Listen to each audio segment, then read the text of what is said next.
the handlebars of the quad. On your left hand you have your brake lever, right hand you have a brake lever, your emergency strap, which should be connected to the child's arm at all times. So if the person in question comes off the quad, this will shut the engine off.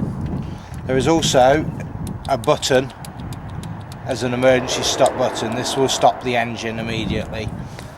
Moving across to the right hand side, you have a throttle restrictor here. If you want to restrict the speed of the quad, then you screw this inwards, and outwards will allow full throttle. On the right hand side you have a brake catch. Now if you pull the brake in fully, press the catch down, that will keep the brake on for when it's in transit. Underneath the handlebars you have your throttle lever, which is push in for accelerate, let go to decelerate. This is your ignition. When you can pull the key out, obviously ignition is off. When you turn the key, you can't pull it out, that means ignition is on. Moving down the side of your quad bike, you have your pull starter. The electrics here is your earth. Moving down to the side of the pull starter, you can see the fuel cut-off switch here. When it's vertical, fuel is on. When it's horizontal, fuel is off.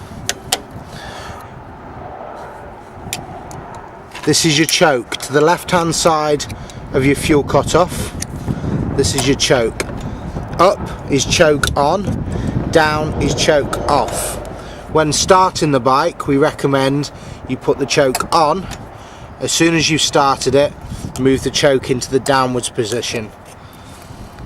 Behind your choke, this is your air filter.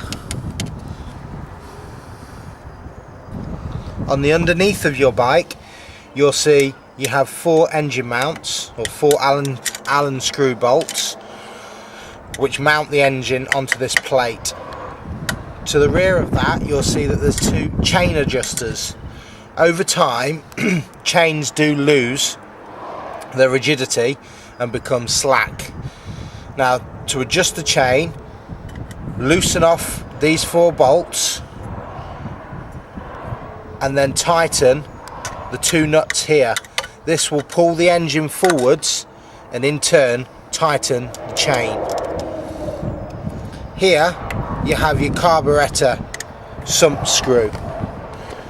This sump screw will release any bad fuel from the engine.